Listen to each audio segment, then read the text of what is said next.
Hello friends, welcome to my YouTube channel. Dear friends, जैसा कि आपको पता है, कल जेके एसएसबी ने जो ऑफिशियल सिलेबस है वीएलडब्ल्यू की पोस्ट के लिए वो आउट कर लिया है। तो आपने भी अभी तक सिलेबस देख ही लिया होगा। जैसा कि आप देख सकते हो, जो जनरल अवेयरनेस है with special reference of UT of J&K, ये 20 मार्क्स की है। General English and comprehension 20, general intelligence and reasoning ये भी 20, क्वान्टिटेटिव एप्टीट्यूड 15 और बेसिक नॉलेज ऑफ कंप्यूटर 25। तो टोटल 100 मार्क्स का इस बार ने जो क्वेश्चन पेपर होगा 100 मार्क्स का होगा, और टाइम आपको वही 2 आवर्स मिलेगा, और 0.25 की नेगेटिव मार्किंग भी होगी। अब जो ये सिलेबस है, इसमें बहुत सारे बच्चे मैसेज कर रहे थे कि इसमें जो नॉन मेडिकल वाले बैकग्राउंड के जो बच्चे हैं उनको फ़ायदा है, और जो आर्ट्स बैकग्राउंड के हैं उनके साथ नाइंसाफ़ी है। तो देखो, आप जो ये 20 मार्क्स ने दिए हैं general awareness with special of J&K UT, इसमें उनने जेएंडके की भी जनरल नॉलेज और इंडिया की भी जनरल नॉलेज डाल दी है, और current event of national and international importance ये तो हर जगह होता ही है। तो इतना ज़्यादा इसमें सिलेबस है, और मार्क्स सिर्फ 20 रखे गए हैं। तो जैसे आप देख सकते हो, इंडियन इकॉनमी, पूरी इकॉनमी डाल दी है, इंडियन कल्चर एंड हेरिटेज, पूरा कल्चर हेरिटेज डाल दिया है, इंडियन हिस्ट्री, और इंडियन कॉन्स्टिट्यूशन भी आपको पढ़ना पड़ेगा। साइंस एंड टेक्नोलॉजी, ये जो मतलब आपको यूपीएससी में साइंस एंड टेक्नोलॉजी पढ़ना पड़ता है, उसमें भी सिलेबस मेंशन होता है, इस तरीके से यहाँ पे डाल दिया है। तो एनवायरमेंट इकोलॉजी भी पूरा, फिर टैक्सेशन के कुछ स्पेशली बोला गया है कि कौन कौन सा। अच्छा, जेएंडके यूटी में भी फिर हिस्ट्री इकोनॉमी ये देख लिया है आपने। अच्छा, नीचे सेंट्रल स्पॉन्सर्ड स्कीम्स में इन्होंने मेंशन किया है कौन कौन सी हैं, और पंचायती राज एक्ट तो पढ़ना पड़ेगा इस जिस पोस्ट, क्योंकि ये पोस्ट उसी के लिए। अच्छा, अब देखो जनरल इंग्लिश, ये कितने मार्क्स की थी? ये थी 20 मार्क्स की। ये भी ठीक है, इसमें भी उतना प्रॉब्लम नहीं है। अब देखो, जो तीसरा जनरल इंटेलिजेंस एंड रीजनिंग, इसमें आप देखोगे जो पार्ट 1 है, इसमें मैक्सिमम जो थे, जैसे आपको पहले से पता है, जैसे नंबर सीरीज, लेटर सीरीज है ना, speed, distance, time, statement, conclusion, logical reasoning वगैरह।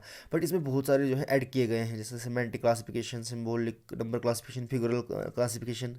और जो फिर ये दूसरा पार्ट है, symbolic operation, trend, space orientation, space visualization, ये drawing inferences, punch hole pattern, folding and unfolding, figural pattern, folding and completion, indexing, address matching, date and crime matching, city matching. तो ये सब आप देखोगे कि ये इस बार बिल्कुल नए टॉपिक ऐड किए गए हैं।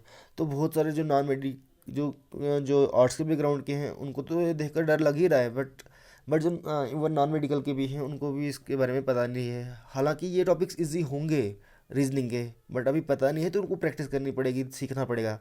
अच्छा, जो क्वांटिटेटिव एप्टीट्यूड है, ये तो उनने इतना ज़्यादा लेंथी दिया है, इतना ज़्यादा लेंथी दिया है, 15 मार्क्स का दिया है। मुझे नहीं समझ आ रही कि ये वेलेबल की पोस्ट है या बैंकिंग के लिए ले रहे हैं। इनने इस बार रीजनिंग और क्वांट को मिला के 35 नंबर का यही रख लिया है, और टोटल जो है 100 मार्क्स का है।